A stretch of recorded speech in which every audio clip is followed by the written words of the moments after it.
Alrighty then, time for some global analytics within Smartlead.ai. Everybody get excited. Okay, as you can see here, I literally started using this tool yesterday, and you can see here that my metrics look really, really bad. However, don't worry.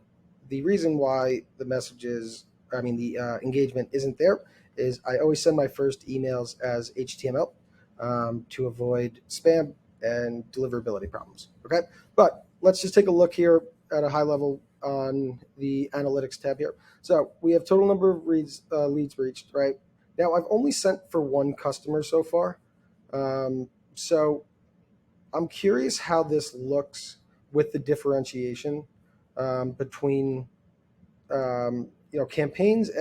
This one obviously pretty straightforward, but B, more on the client side, right? So if I have 3 campaigns running for one client and 4 for the other, I'm curious if they're going to be able to kind of block those or keep them together. Maybe okay.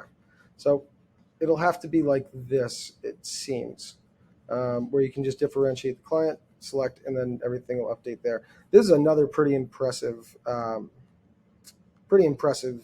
dashboard here. I got to be honest. This tool seems clean. Between our last video and this, by the way, I have officially become an affiliate. So if you're going to sign up, you might as well help me out. I'm just kidding.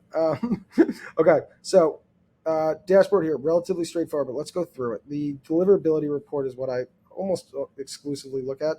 Now, for the first week here, this is why you have to practice deliverability and trial and error.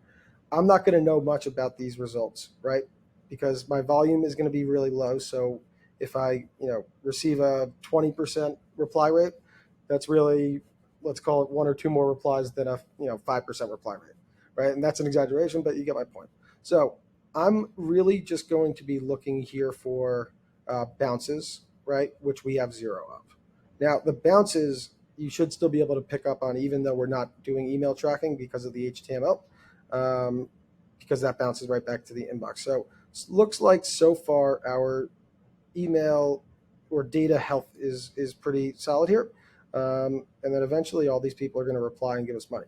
Okay, so what else do I like here? I like that this is fully custom. That's nice, but pretty standard. Channel breakup, I could do a little bit more here. Lead quality, 0 bounces. That we like. Okay, and then campaign activity, so on and so forth. So pretty straightforward. I think my summary is, though, I like that dashboard. I think it's pretty intuitive, and I think it's also simple, but to a point where everything that I want is here. I cannot wait to find something I don't like about this tool because I'm tired of saying nice things about it. Thank you, everybody.